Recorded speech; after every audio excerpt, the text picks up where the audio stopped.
ขอนิมนต์พระภิกษุสงฆ์สามเณรเจริญพรแม่ชีโยคีนั่งคุกเข่าพนมมือ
เราบูชาพระรัตนตรัยนะ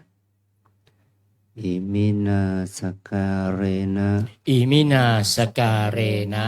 พุทธังอภิปูชยามะพุทธังอภิปูชยามะอิมินาสการเรนะอิมินาสการเรนะธัมมังอภิปูชยามะธัมมังอภิปูชยามะอิมินาสการเรนะอิมินาสการเรนะสังฆังอภิปูชยามะสังฆังอภิปูชยามะอะระหังสัมมาสัมพุทโธภควาอะระหังสัมมาสัมพุทโธภควาพุทธังภควันตังอภิวาเทมิพุทธังภวันตังอภิวาเทมิสวากขาโตภควตาธัมโมสวากขาโตภควตาธัมโมธัมมังนัมสสามิธัมมังนัมสสามิสุปฏิปันโนภควโตสาวกสังโฆสุปฏิปันโนภควโตสาวกสังโฆสังฆังนามามิสังฆังนามามิอันธรรมยังพุทธัสสะภะคะวะโต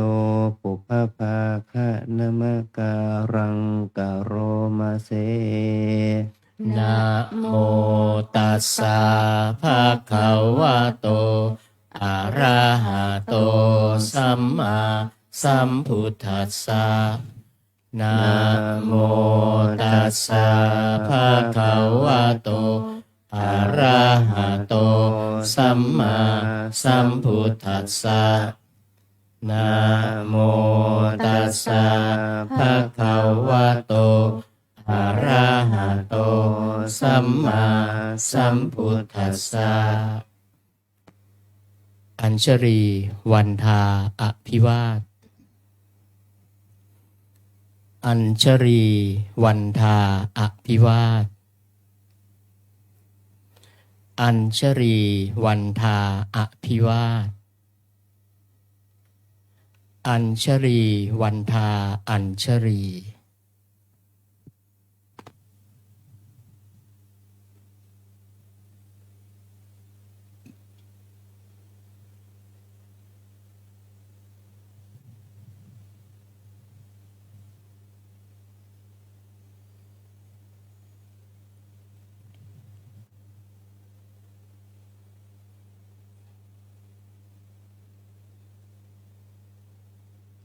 ขอนิมนต์พระภิกษุสงฆ์น้อมกราบท่านพระอาจารย์เจ้าคุณโดยพร้อมเพรียงกัน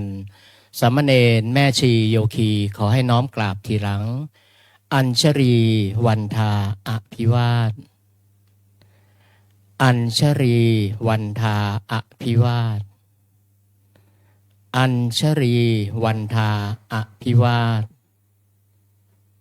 อัญชรีวันทาอัญชลี นิมนต์สามเณรเรียนเชิญคณะแม่ชีโยคีทุกท่านน้อมกราบท่านเจ้าคุณพระอาจารย์พร้อมกันค่ะ อัญชลี วันทาอภิวาทอัญชลี วันทาอภิวาทอัญชลี วันทาอภิวาทอัญชลี วันทาอัญชลี ขออนุโมทนาต่อกุศลและศรัทธาที่พวกเราทั้งหลายได้กระทำบำเพ็ญขอบุญทั้งหลายจงเป็นอานิสงส์ให้เราเจริญในสมาปฏิบัติ เพื่อความดับทุกข์เพื่อพระนิพพานเป็นที่สุดจงมาเกิดผลแก่พวกเราทั้งหลายจงทุกข์ทั่วหน้ากันด้วยเถิด สาธุ สาธุ สาธุ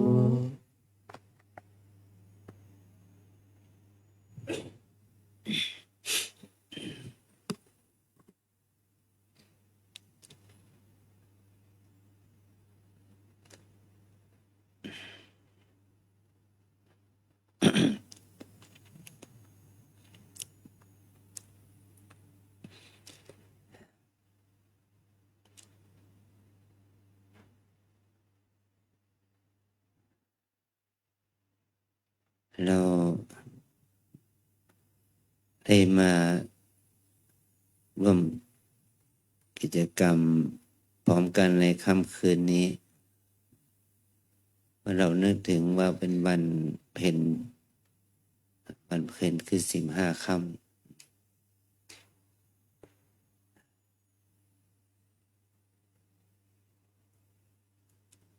นี่เดือน8เป็นเดือน8แรกเดือน8ที่2จะเป็นเดือน8เพ็ญวิสาขะ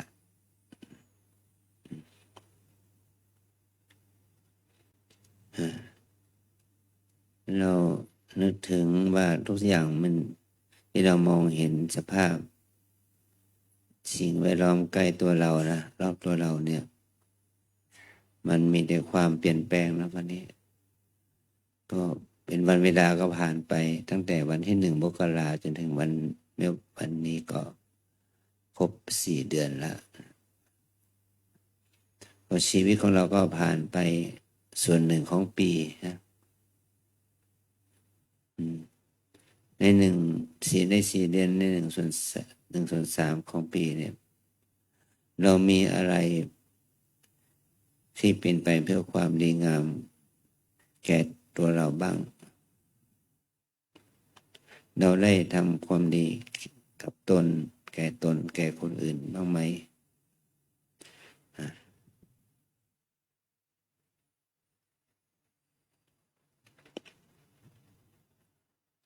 โอกาสที่เราได้มาบวช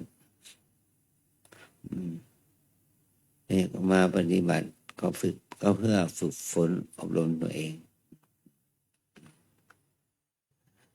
การปฏิบัติธรรมเนี่ยมันไม่เหมือนกับว่าเราจะได้เปลี่ยนแปลงตัวเองอย่างพลิกหน้ามือไปหลังมือแล้ว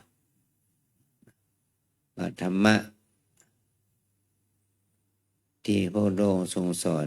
มันไม่ใช่ง่ายเหมือนกับพลิกฝ่ามือเราถามตัวเองสิมันเปลี่ยนแปลงได้ไวอย่างนั้นหรือเปล่าไม่นะมันต้องใช้เวลานะ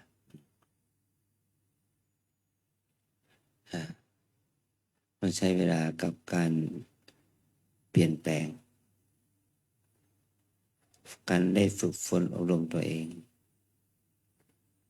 แม้ว่าเราจริงอยู่เราอาจจะคิดว่าชีวิต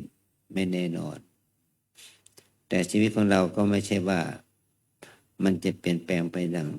ที่เราคิดว่าไม่แน่นอนเราจะมีอายุถึงปีหน้า 10 ปีข้างหน้า20 ปีข้างหน้าหรือ30-40 ปีข้างหน้าด้วยเหตุนี้วันเวลาที่ผ่านไปในชีวิตเราเอามาใช้ให้เป็นประโยชน์แก่ตนมีเอามาใช้ให้เป็นประโยชน์แก่สังคมความสิ่งที่เราได้ทำนั้นก็มันเป็นการก้าวข้ามซึ่งสิ่งที่เป็นของไม่แน่นอนไม่เที่ยงให้เรารู้ถึงความเป็นจริงของชีวิต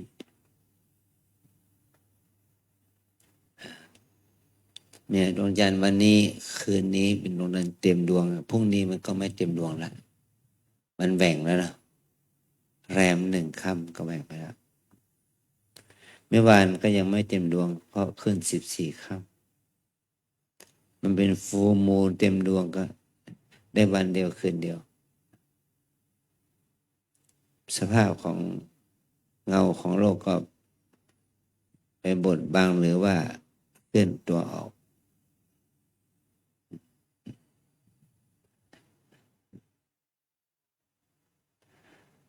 มันน่าเป็น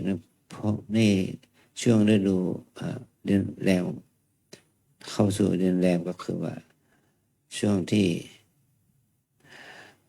เงาของโลกเนี่ยเคลื่อนตัวออกแต่ช่วงจากเดือนแรมไปหาเดือนขึ้นก็เงาของโลกก็เคลื่อนเข้าจากเล็กๆจนถึงเต็มดวงอันนี้มันเป็นเรื่องของโลกของวัตถุแต่โลกของเราเนี่ยถ้าเราเปรียบเทียบเหมือนกับว่าดูภาพของหยินหยางหยินหยาง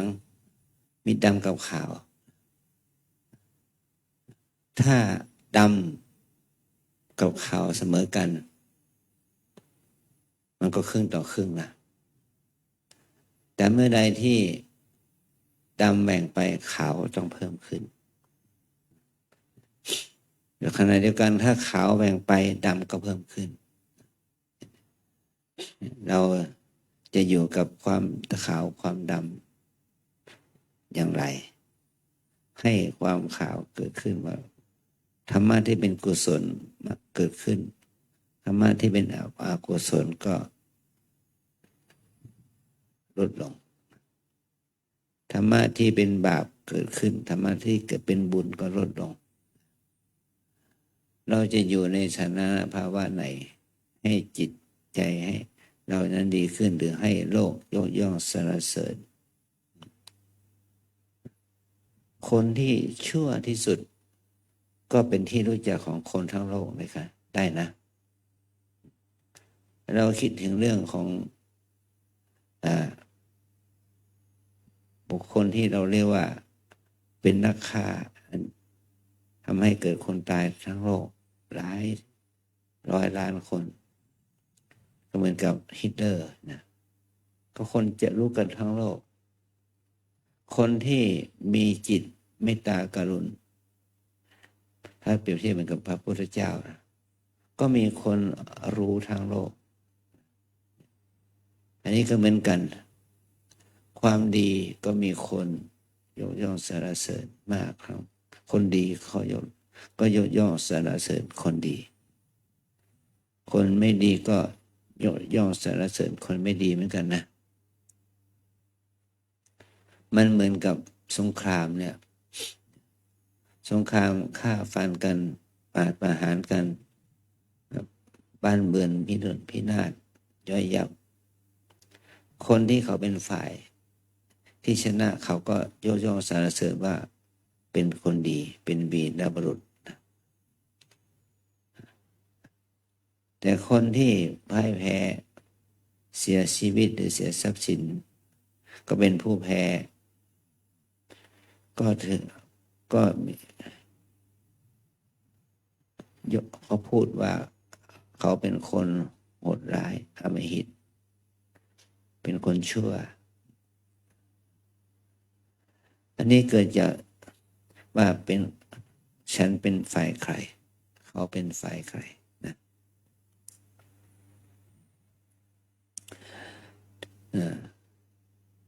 พวกเราก็เหมือนกันมาอยู่ที่นี่เพื่อมาทำความดีเราก็อยากจะให้เราดีขึ้นหรือดีถึงที่สุดเราไปมองเห็นคนอื่นว่าไม่ดีเป็นคน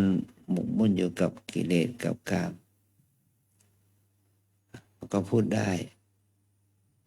แต่ตัวเองก็ยังไม่พ้นจากทุกข์ยังไม่พ้นจากกิเลสจากกามจากอกุศล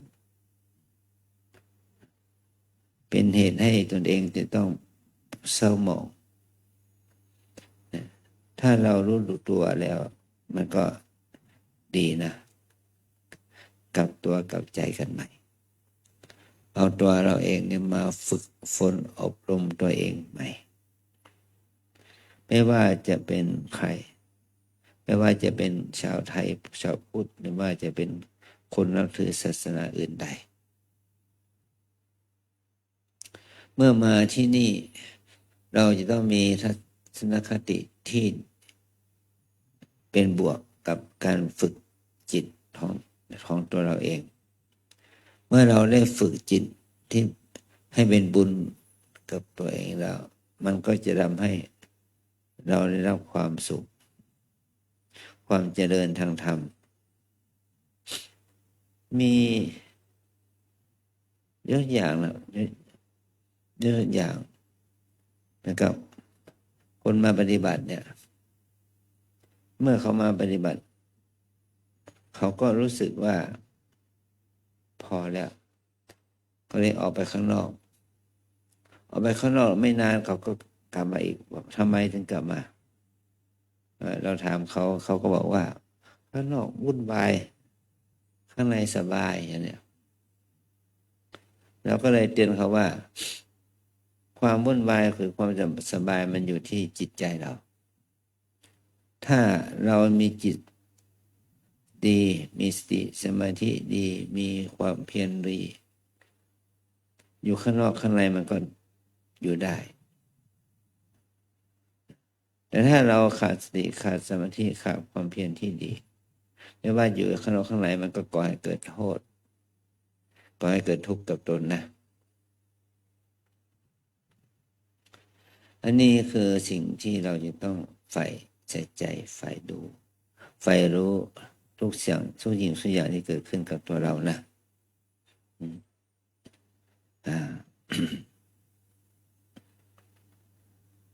เมื่อเรามานึกถึงวันพระเราคำว่าวันพระนโยคีใหม่นะหน้าที่เตรียมตัวบัตรตัวบวชวันพระไม่ใช่วันของพระนะเป็นวันของโยมนะเป็นพระเป็นวันที่โยมระลึกนึกถึงว่าเป็นวันที่เราจะต้องทำความดีไม่ว่าจะเป็นการให้ทานทำบุญตักบาตรสมาทานรักษาศีลฟังธรรมเป็นวันที่โยมจะได้ทำบุญทานศีลภาวนาเป็นวันประเสริฐเพราะวันพระวันประเสริฐวันดีวันที่ดีงามเป็นวันอันประเสริฐเป็นวันที่เราจะต้อง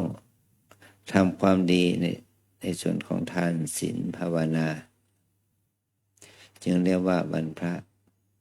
บางทีเราเรียกว่าวันพระว่าวันอุโบสถคำว่าวันอุโบสถคือเป็นวันที่ชาวพุทธเราที่มีความศรัทธาในพระศาสนาได้เอาวันนี้เป็นวันที่มารักษาอุโบสถศีลรักษาศีล 8มาอยู่กับพระมาอยู่กับโยมมาบำเพ็ญเพียรรักษาศีลไหว้พระสวดมนต์1 วัน 1 คืนนี่เราเรียกว่ามาถือศีลอุโบสถ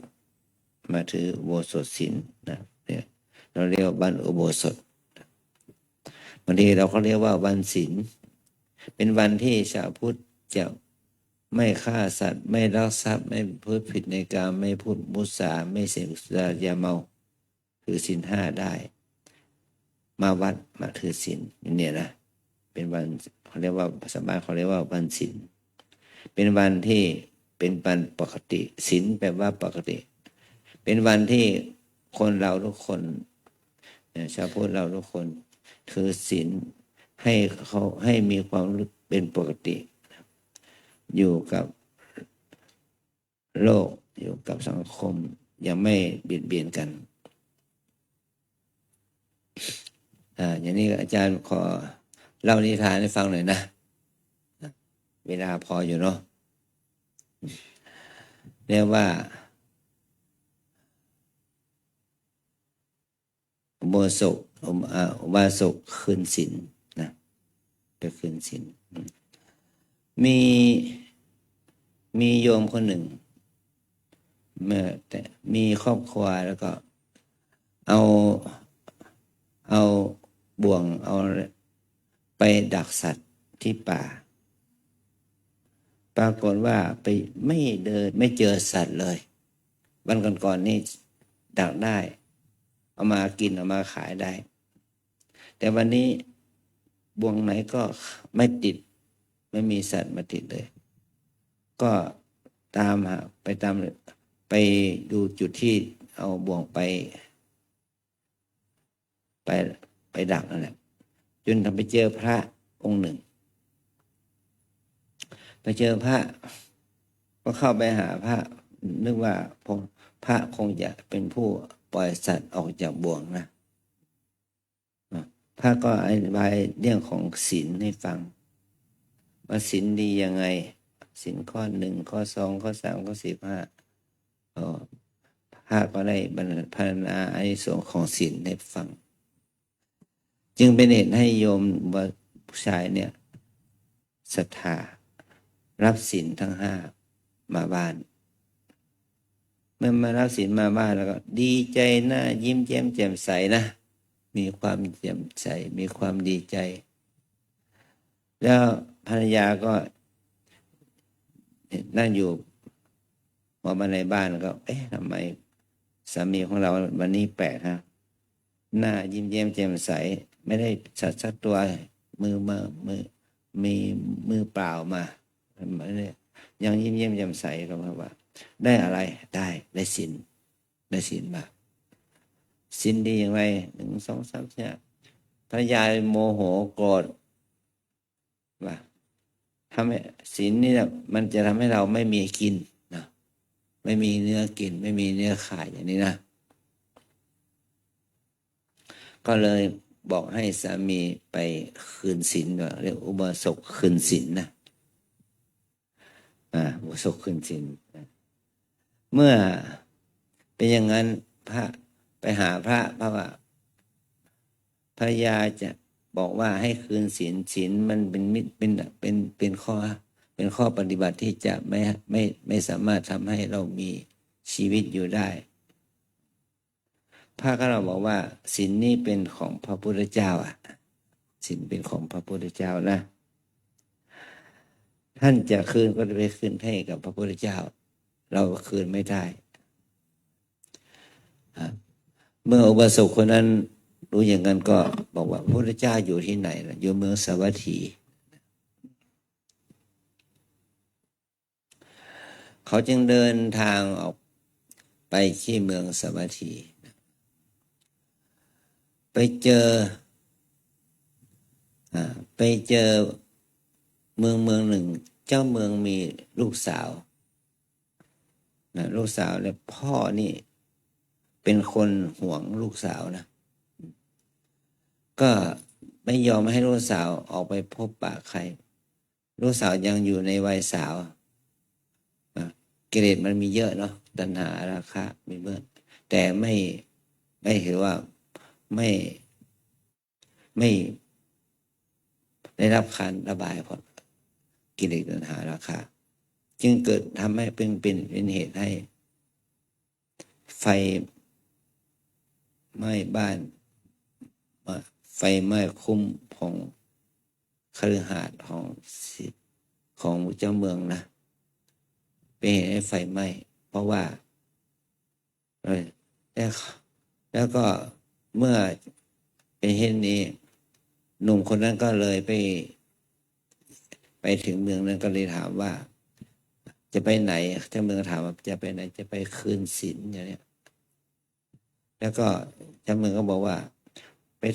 ฝากถามพระพุทธเจ้าหน่อยว่าเพราะเหตุใดคุ้มบ้านเรือนของเขาจึงมีไฟไหม้ไม่ทุกปี2-3 ปีมานี้นะผู้ชายคนนั้นก็เดินไปอีกไปเจอกวางตัวนั้นก็บอกเมื่อเขารู้ว่าทำไมท่านจะไปไหนไปฟ้องคืนศีลพระพุทธเจ้าบอกกวางก็ได้บอกได้ถามฝากคำถามว่าทำไมเราจึงหนีไม่ได้จากต้นไม้นี้แต่มันจริงทำไมมันหนีไม่ได้อุบาสกก็รับคำถามไปต่อมาเขาเดินไปอีกไปเจองูเจองูนั้นก็บอกว่าทำไม7 วันเนี่ยเขาไปไหนไม่ได้เลยจะไปไหนมาไหนก็ต้องรีบเข้ารูเข้าจอมปลวกว่าอะไรจึงเป็นเหตุให้เขาเป็นอย่างนี้ฝากคำถามไปถึงพระพุทธเจ้าไปเจอพวกผีพวกเปรตนะว่าทำไมเขาจึงหนีออกจากบ่วงไม่ได้มีเป็นเหตุให้เขาติดอยู่กับบ่วงอย่างนี้ทำไมจึงเป็นอย่างนั้นก็ขอไปถามพระพุทธเจ้าหน่อยเขาก็รับคำถามไปต่อมาเขาไปเจอช้างตัวนั้นก็รูดใบไม้แล้วพอรูดใบไม้เป็นก็เหมือนกับใบไม้เหมือนกับเป็นมีดบาดงวงเขาเอาใบไม้กินก็ทำให้บาดปากเขาทำไมมันเป็นเช่นนี้ช้างก็ถามไปฝากคำถามได้ไปถึงพระพุทธเจ้าเนี่ยเมื่อเขาไปถึงเมืองสาวัตถีเขาก็ไปวัดพระเชตวันไปเข้าเฝ้าพระพุทธเจ้าแต่ว่าพระพุทธเจ้ากำลังแสดงธรรมอยู่นะแสดงธรรมอยู่เขาก็ไม่กล้าเข้าเฝ้าไปฟังธรรมะของพระพุทธเจ้าด้วยความตั้งใจพระพุทธเจ้าได้ทรงแสดงธรรมเรื่องอานิสงส์ของศีลเขาได้ฟังแล้วก็บรรลุธรรมเป็นพระโสดาบันนะบรรลุธรรมเมื่อได้บรรลุธรรมแล้วก็ไม่คืนศีลละรักษาศีลได้บริสุทธิ์ยิ่งกว่าเดิมเมื่อมวลมหาชนได้กลับบ้านอุบาสกก็ได้เข้าไปทูลถามปัญหากับพระพุทธเจ้าเนี่ยว่าตลอดเส้นทางที่ผ่านมานี่เจอบุคคลหรือสัตว์ถามปัญหาหลายอย่างแต่ตอบไม่ได้ขอพระองค์จงพยากรณ์ตอบหน่อยนะพระองค์ได้ตรัสถามว่าปัญหาของเธอคืออะไรพระองค์ก็ตอบปัญหาได้หมดเลยที่ช้างที่ว่ารูดใบไม้ใบไผ่บาดงวงบาดปากคืออะไรพระพุทธองค์ได้พยากรณ์ว่าแต่ก่อนช้างเป็นผู้พิพากษาแบบว่าทำหน้าที่แบบฤทธิ์นาทาเรนชาวบ้านผู้ยากไร้ยากจนเนี่ยเขาตายจากความเป็นผู้พิพากษาไปเป็นสัตว์เดรัจฉานจึงเป็นเหตุให้เขามีกรรมทำให้เขาได้รับกรรมคือมีวิบาก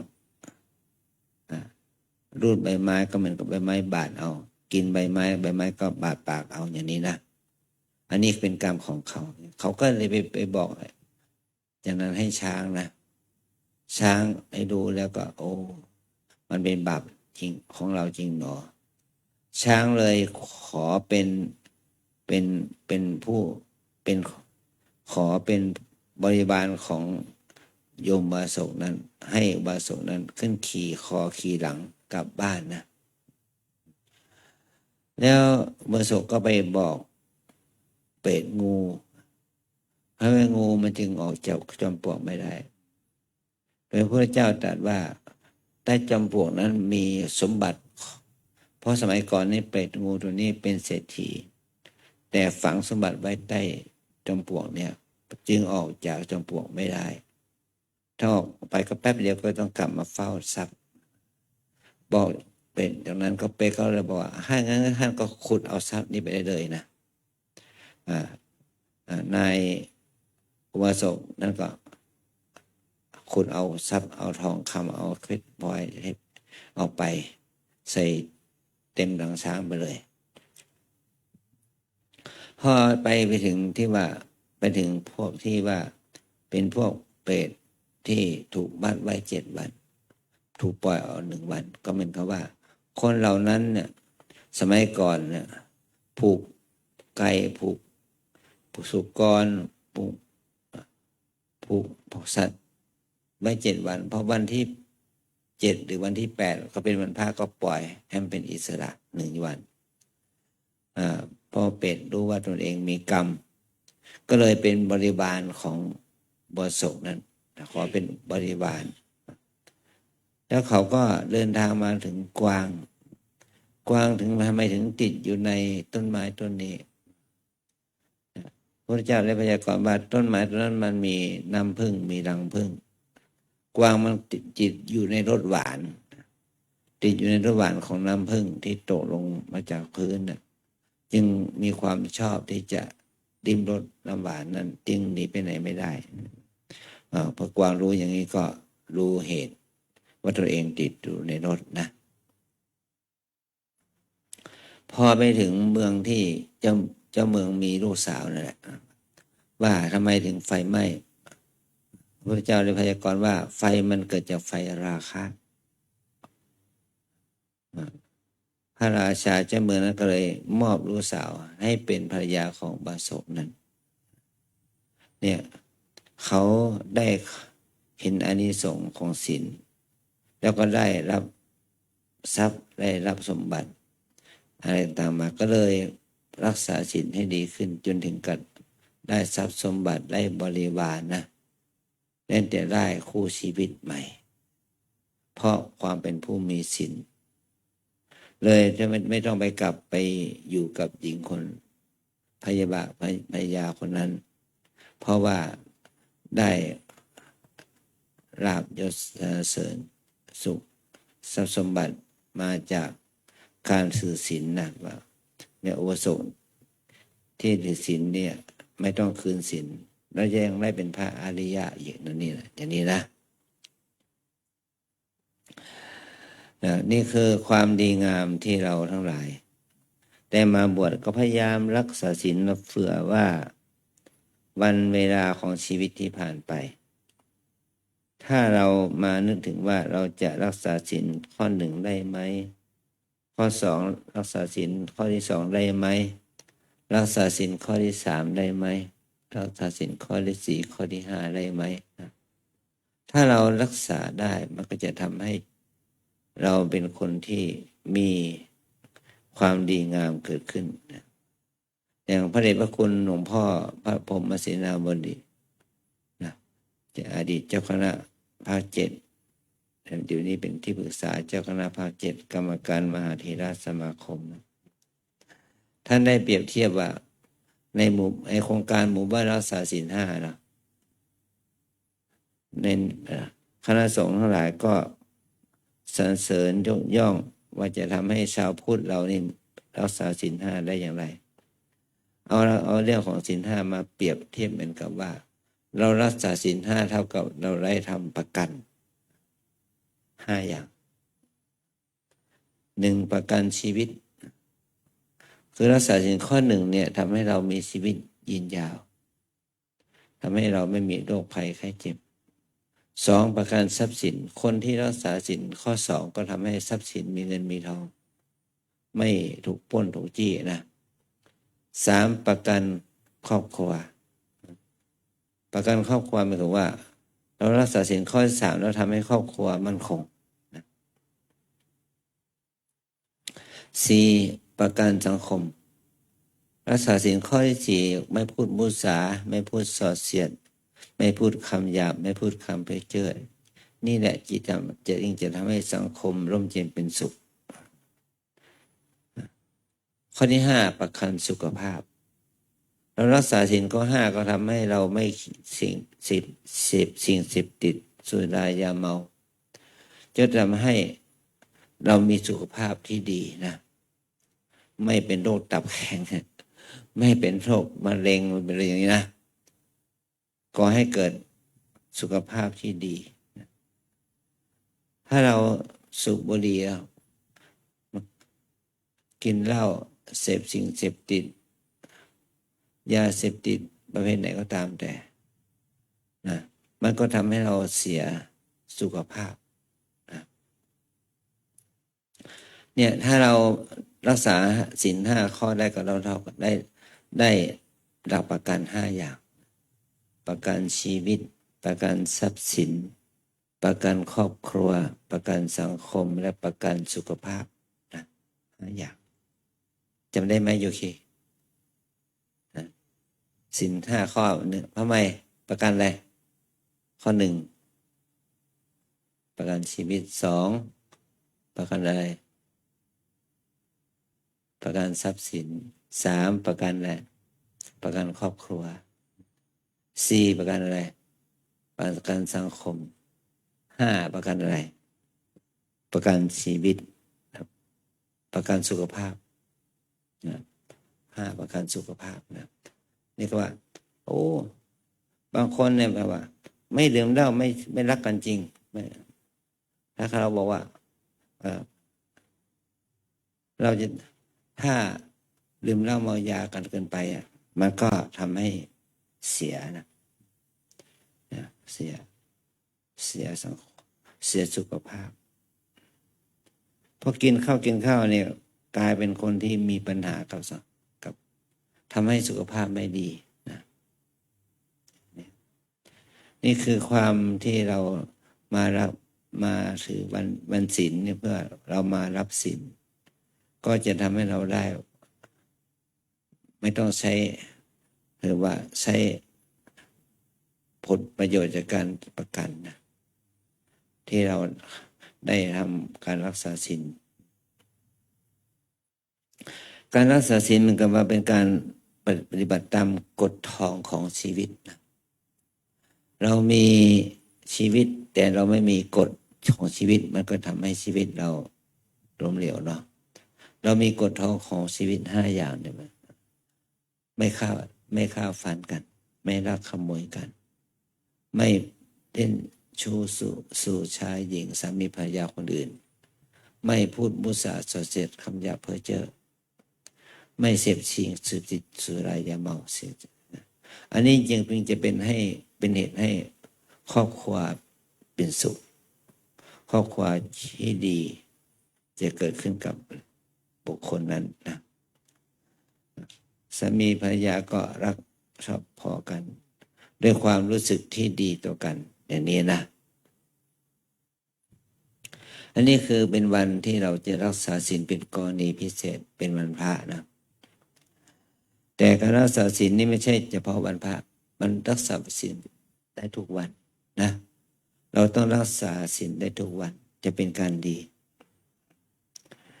กินเหล้าเมายาก็ต้องรักษาได้ทุกวันต้องรักษาไว้เพื่อว่าจะถ้าเราขับรถประสบอุบัติเหตุได้เสมอมันก็เป็นเหตุให้เกิดความวิบัติความพินาศอย่างวันนี้อาจารย์ได้ฟังข่าวนะว่ามีหนุ่มคนหนึ่งเป็นนักศึกษาปี 3 ขับรถ BMW นะไปชนไรเดอร์ ที่กำลังขับรถไปส่งของตายคาที่เลย ปรากฏว่าคนในรถนั้นก็คนขับรถกับเมาเมาแล้วบังเอิญว่าเขาตายในที่จุดที่ใกล้ๆบ้านเขาญาติๆเขาอยู่ที่นั่นด้วยนะเขาบอกว่าในคนที่ขับรถ BM นั้นคนที่มากับรถ BM นั้นบอกว่าฉันไม่ใช่คุณสูญเสียอย่างเดียวรถของฉันก็สูญเสียด้วยอย่างนี้นะก็เป็นเหตุให้คนเขาตำหนิว่าคุณเอาแต่ได้ แต่คุณไม่คิดถึงชีวิตของคนอื่นที่ตายไปนะนี่คือความเมากินเหล้าเมาก็จึงเป็นเหตุให้ชีวิตที่เป็นนักศึกษาสูญเสียไปอันนี้คือสิ่งที่มันสูญเสียไปเนี่ยมันก็ก่อให้เกิดโทษแก่ตนและเป็นโทษแก่สังคมแก่สถาบันด้วยเสียโอกาสในการศึกษาเราเรียนด้วยเสียชื่อเสียงด้วยนะอันนี้คือสิ่งที่เราจะมาพิจารณาในวันพระว่าเราจะมาพัฒนาข้อศีลของเราได้อย่างไรนะขอให้เราได้พิจารณาอย่างนี้นี่เรามาถึงว่าวันนี้เป็นวันพระวัน15 ค่ำเรามาเวียนเทียนเพื่อน้อมนึกถึงคุณของพระรัตนตรัยคุณของพระพุทธเจ้าพระธรรมพระสงฆ์ไม่ใช่ว่าเรามาไหว้พระในวันเพ็ญเราไม่ได้ไหว้พระจันทร์นะเราไหว้คุณของพระพุทธเจ้าไหว้คุณของพระธรรมและไหว้คุณของพระสงฆ์เราไม่ได้ไหว้ดวงจันทร์เราไม่ได้ไหว้ดวงดาวแต่เราเอาดวงดาวดวงจันทร์นี้มาเป็นที่ตั้งเป็นบ่อเกิดนี่เรานึกถึงคุณของพระรัตนตรัยคือคุณของพระพุทธเจ้าพระธรรมพระสงฆ์นะเมื่อเรายังมีความรู้สึกที่ดีในการทำหน้าที่นี้อยู่ก็จะทำให้เรามีพระศาสนาเรามีพระรัตนตรัยเป็นเอามาเป็นที่พึ่งเป็นเอามาเป็นที่ระลึกนะที่จะได้เกิดขึ้นกับเราต่อไปนะความดีงามนี้ก็จะก่อให้เกิดประโยชน์แก่เราประกอบให้เกิดประโยชน์สุทธิผลแก่เราแม้เราจะมีชีวิตเป็นไปอย่างไรจะตายไปก็แล้วแต่ก็ขอให้เราเลือกว่าโลกและสังคมมันก็ต้องเปลี่ยนแปลงไปตามเหตุแต่เราจะตายอย่างไรเราจะไม่ให้เราไปตกอบายแม้เราจะอยู่ในยุคพระพุทธเจ้าหรือก่อนยุคพระพุทธเจ้า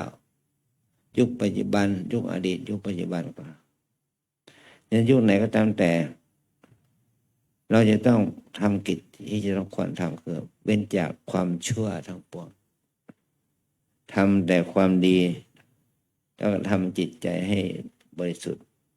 เนี่ยมันเป็นหน้าที่ของเราเป็นในหน้าที่เราเป็นมนุษย์นะ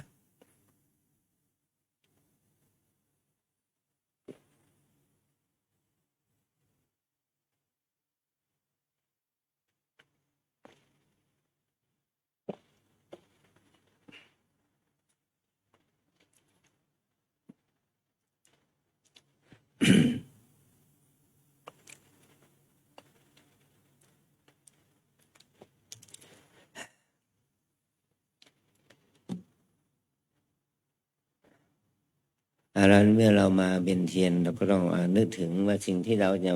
เอามาใช้ประกอบในการเบียนเทียนคือเทียนธูปเทียนในดอกไม้นะเราอาศัยเทียนธูปในดอกไม้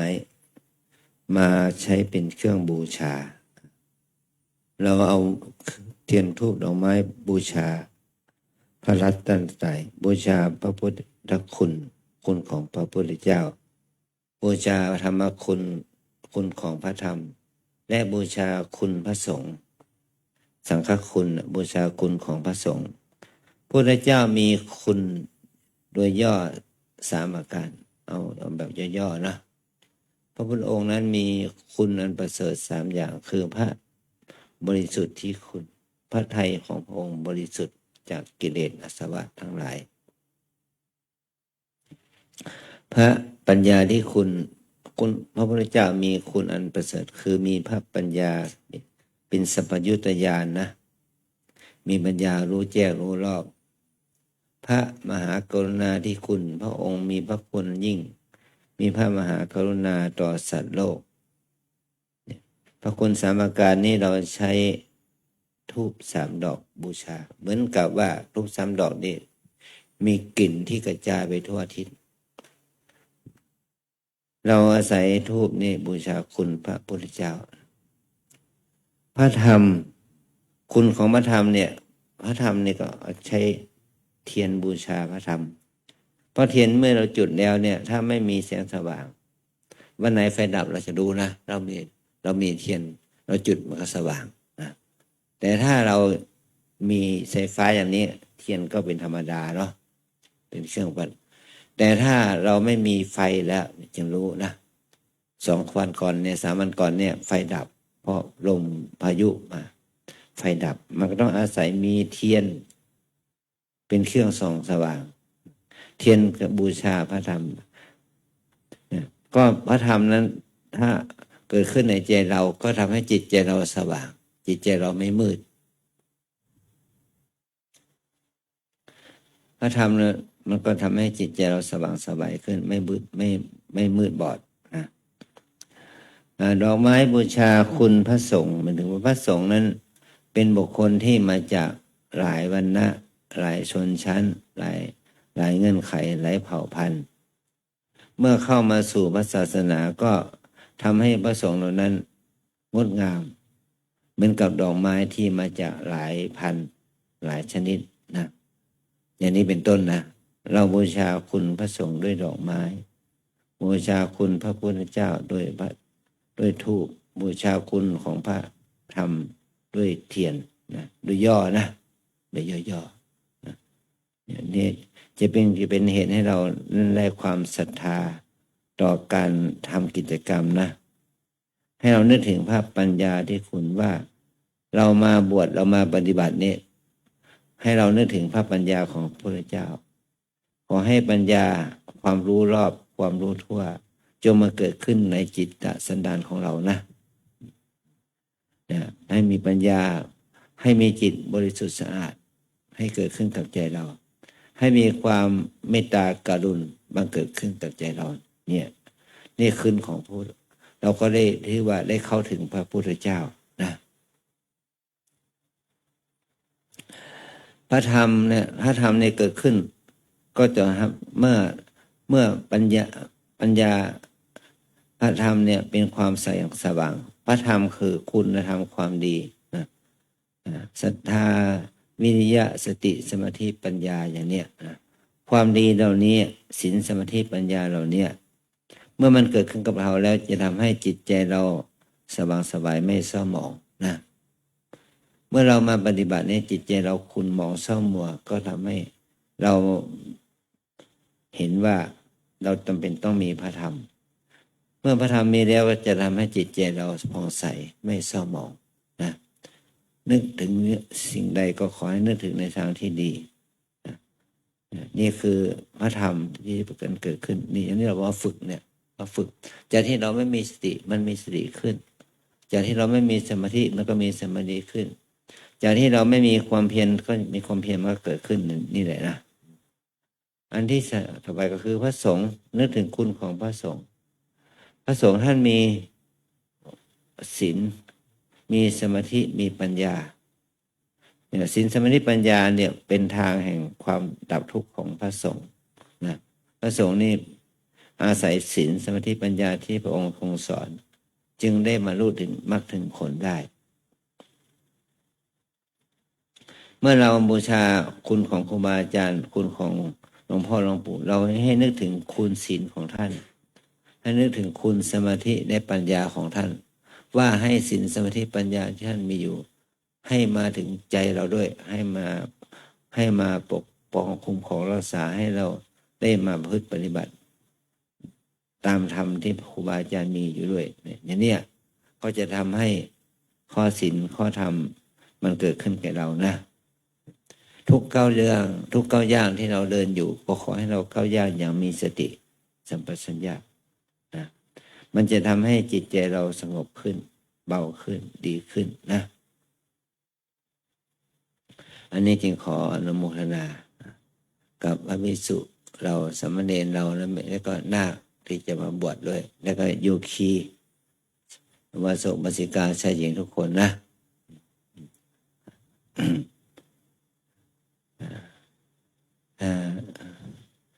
Thank you for joining us today. Today is the full moon day, the Buddhist holy day. We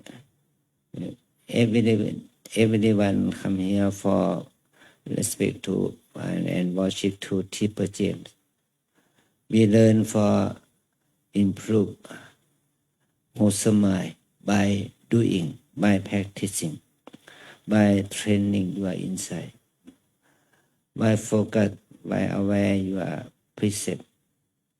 concentration and wisdom. If we progress, develop your discipline or the sila or good precept, we progress, we develop for improve good speed and good action. And when we practicing training your insight, we develop, we improve our mind for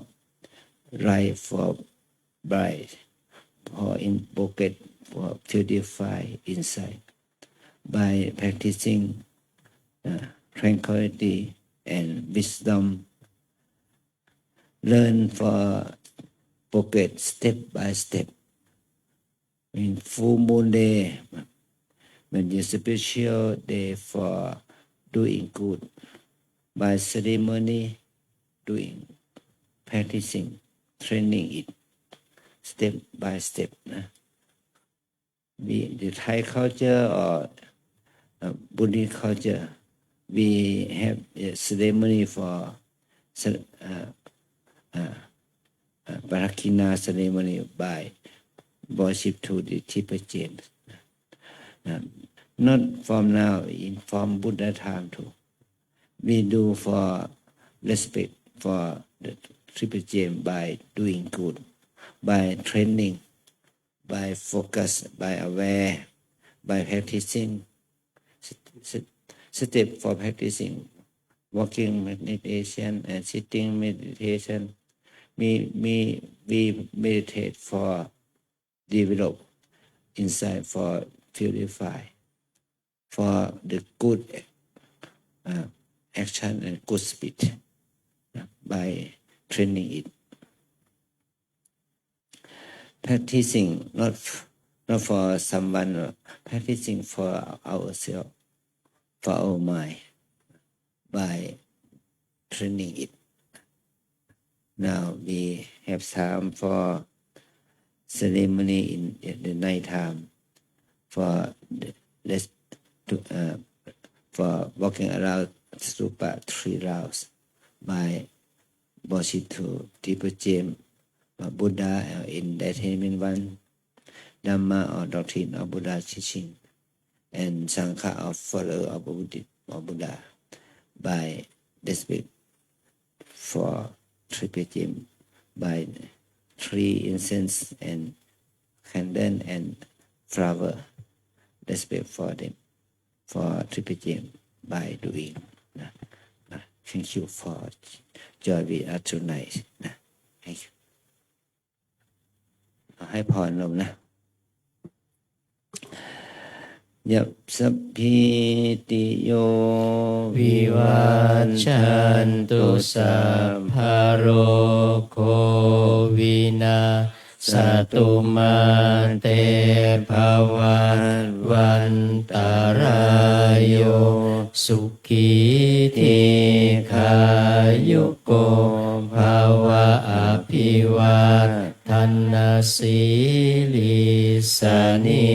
จังวุ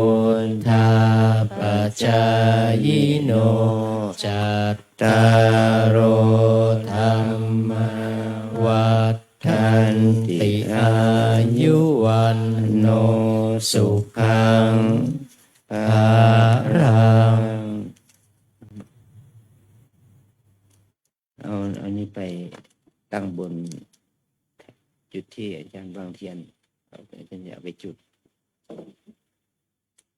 เอาไปตั้งนะ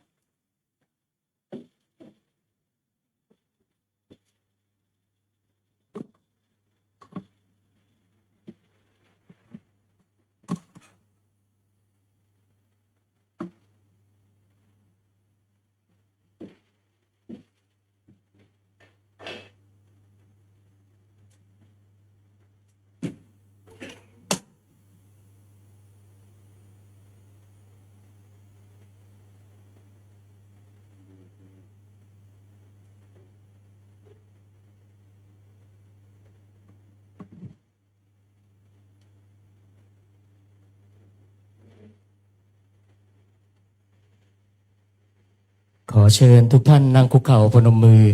ด้วยดอกไม้ธูปเทียน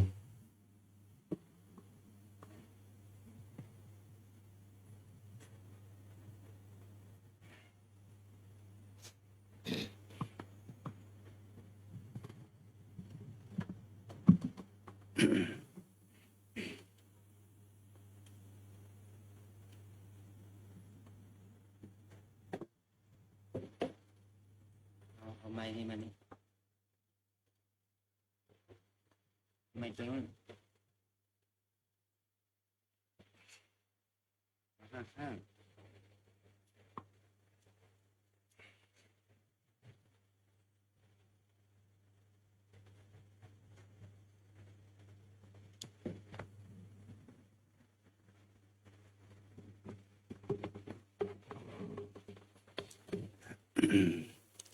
เราจะได้บูชาเทียนธูปดอกไม้ต่อพระรัตนตรัยนะยะมัมหะโขมะยังยะมังหะโขมะยังภะคะวันตังภะคะวันตังสารนังคตาสารนังคตาเราเป็นผู้ถึงเราเป็นผู้ถึงพระผู้มีพระภาคเจ้าพระผู้มีพระภาคเจ้าพระองค์ใดพระองค์ใดว่าเป็นสารณะว่าเป็นสารณะโยโนภควาสัทธาโยโนภควาสัทธาพระผู้มีพระภาคเจ้าพระผู้มีพระภาคเจ้าพระองค์ใดพระองค์ใดเป็นศาสดาของเราเป็นศาสดาของเรายัสสะจะมะยังยัสสะจะมะยังภควะโตธัมมังภควะโตธัมมังโรเจมะโรเจมะแลเราชอบใจแลเราชอบใจธรรมของพระผู้มีพระภาคเจ้าธรรมของพระผู้มีพระภาคเจ้าพระองค์ใดพระองค์ใดอิเมหิอิเมหิสักการเรหิสักการเรหิตังภควันตังตังภควันตังสะธัมมังสะธัมมังสะสังฆังสะสังฆังอภิปูชยามะอภิปูชยามะเราตั้งใจบูชาเราตั้งใจบูชาพระผู้มีพระภาคเจ้าพระผู้มีพระภาคเจ้าพระองค์นั้นพระองค์นั้นพร้อมทั้งพระธรรมพร้อมทั้งพระธรรมพร้อมทั้งพระสงฆ์พร้อมทั้งพระสงฆ์ด้วยเครื่องสักการะทั้งหลายเหล่านี้ด้วยเครื่องสักการะทั้งหลายเหล่านี้อะระหังสัมมาสัมพุทโธภควาอะระหังสัมมาสัมพุทโธภควาพุทธังภควันตังอภิวาเทมิพุทธังภควันตังอภิวาเทมิสวากขาโตภควตาธัมโมสวากขาโตภควตาธัมโมธัมมังนัมมัสสามิธัมมังนัมมัสสามิส สุปฏิปันโนภะคะวะโตสาวกสังโฆ สุปฏิปันโนภะคะวะโตสา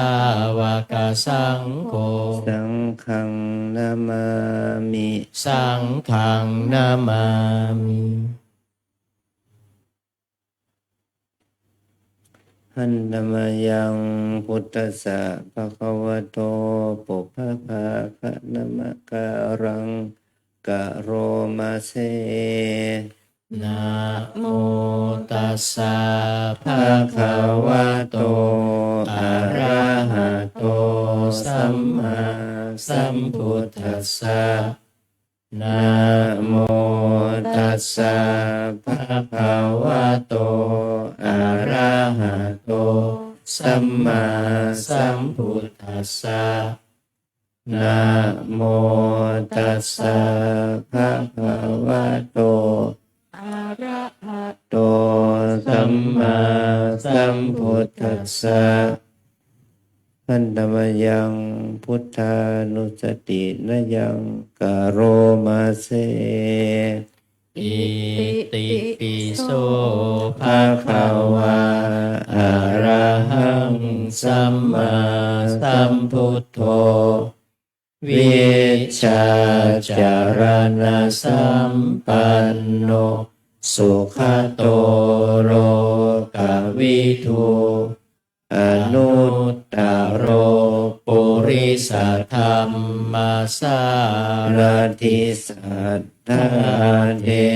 วมนุษย์ สา สา นั นั ง ง พุ พุ ท ท โธ โธ ภะ ภะ คะ คะ ว วา า ติ กาก าย เยนะวาจายาวเจตสาวาพุทเท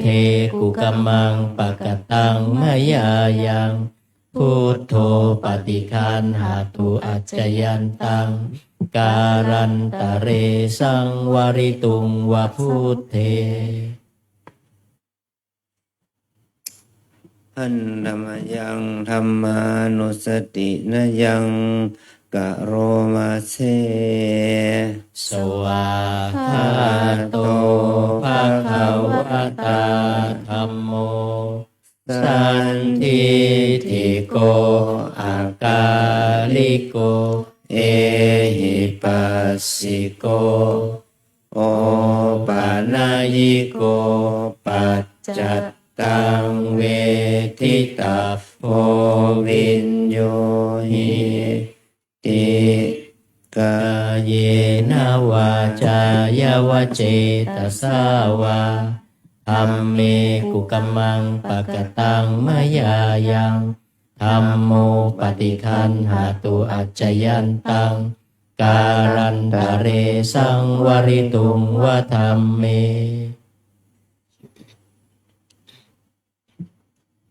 หันธรรมยังสังขานุสตินะยังกะโรมาเซ สุปฏิปันโนภะคะวะโตสาวกสังโฆอุชุปฏิปันโนภะคะวะโตสาวกสังโฆยายะปฏิปันโนภะคะวะโตสาวกสังโฆสามีจิปฏิปันโนภะคะวะโตสาวกสังโฆยะทิทังจัตตาริปุริสายุคานิอัตถปุริสบุคลาเอสะภะคะวะโตสาวกสังโฆอาหุนายโยปาหุนายโยทักขินายโยอัญชริกรณิโยอนุตตรังบุญญาเขตังโลกัสสาติ กา เยนะวาจายาวเจตสาวาสังเคกุกัมมังปะกตังมยายัง สังโฆปฏิคันหาตุวัจจยันตังการันตะเรสังวลิตุงวสังเค ค่ะก็ขออนุญาตใช้เสียงนะขอให้โยคีทุกท่านนะคะ ที่นั่งตรงบริเวณรอบพระเจดีย์นะแล้วก็ตรงโซนนี้ด้วยนะคะมาเดินมาฝั่งซ้ายไม่ฉี่นะคะเดินมาเลยค่ะจัดแถวเรียงสี่นะคะเว้นระยะห่างด้วยนะคะค่ะมาตั้งแถวตรงหน้าวิหารหลวงพ่อตะโปนะคะเดินไปเลยค่ะเดินไปเลยจะมีโยคีชาวต่างชาติเขาตั้งแถวรออยู่แล้วนะคะ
สำหรับรอบนี้ครบ3 รอบแล้ว ขอนิมนต์พระภิกษุสงฆ์สามเณรเดินเลยท่านพระอาจารย์เจ้าคุณขึ้นมาเลยนะครับ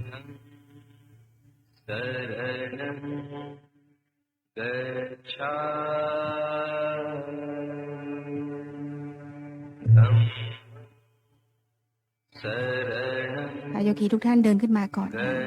ค่ะ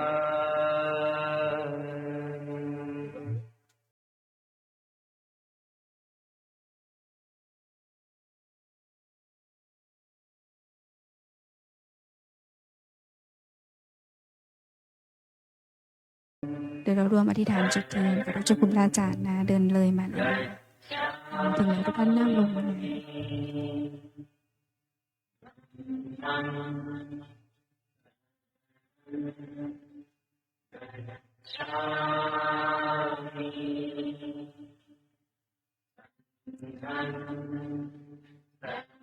สำหรับพระภิกษุสงฆ์สามเณรและโยคีหลังจากวางดอกไม้ธูปเทียนเสร็จแล้ว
ท่านเจ้าคุณพระอาจารย์ท่านได้จุดเทียนนะแล้วก็ถวายพวงมาลัยนะเพื่อเป็นอามิสบูชานะบริเวณรอยพระพุทธบาทเสร็จไปที่เรียบร้อยแล้วนะตอนนี้ให้โยคีทุกท่านได้อธิษฐานจิตนะแล้วก็นะถอดเทียนวางตรงบริเวณหน้าเชิงเทียนนะคะตอนนี้อธิษฐานจิตของใครของมันได้เลยนะคะ